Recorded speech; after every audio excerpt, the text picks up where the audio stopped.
A cool breeze slipped through the rusted window panes of the little flat in Surulere, Lagos, brushing gently against Adaizi's cheeks. She stood before the cracked mirror in her bedroom, tying her blue Ankara scarf, eyes wide with disbelief and joy. This was the day her life was about to change forever.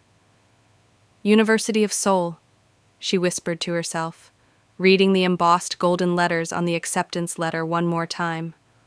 Full scholarship. The words still felt like magic. Her mother, Mama Ada, was already in the kitchen, frying plantains and humming a hymn. Adais, your eggs are ready, oh, she called. Adais ran in, grabbing a hot piece of dodo off the plate. Mummy, I'm going to miss your food the most, she said, half laughing, half emotional. Don't worry, my daughter, Mama Ada said, wiping her hands on her wrapper. When you become a big woman in Korea, you'll open one Nigerian restaurant there. I'll come and be your head chef. They both laughed, but their eyes shimmered with unshed tears. Her father soon joined them, quiet and proud, giving her a tight, wordless hug that said everything his deep voice couldn't.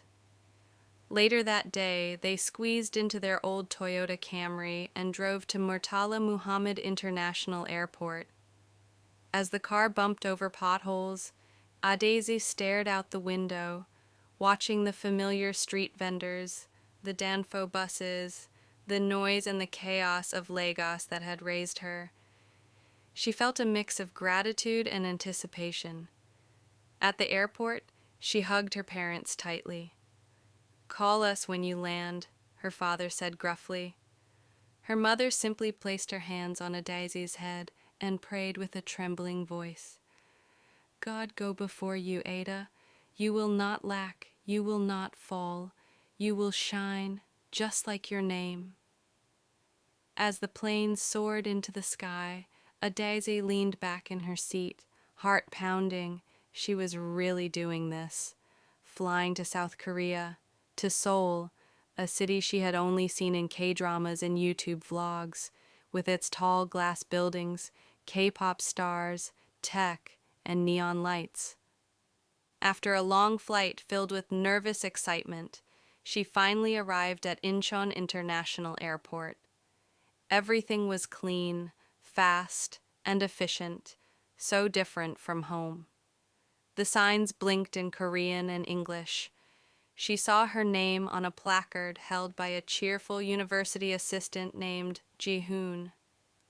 Welcome to Korea, Adaz, he said with a wide grin. As they drove into Seoul, Adaz sat by the window of the shuttle, eyes wide in awe. The city sparkled. Towers kissed the clouds. The Han River glittered in the afternoon sun. Billboards flashed K-pop idols and fashion brands she recognized.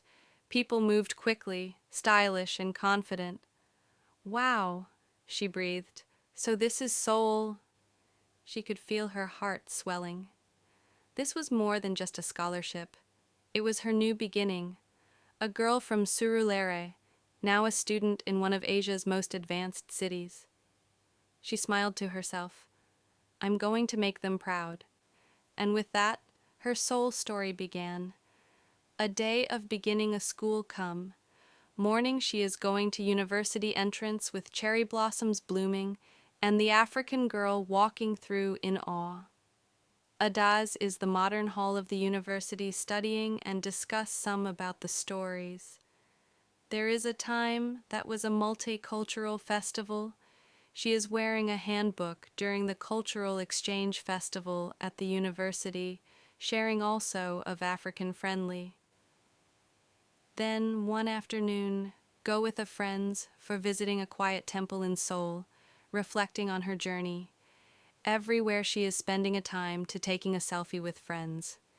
There is a time to go for cafe. They are full of fun, joy, and happiness there because of her. A Surulere, African girl is walking freely in Seoul City Street. A day going fastly, A daisy starts to explain some lesson to the whole class. She do not forget her determination. But that is no our end of this story. Part 2 is coming soon.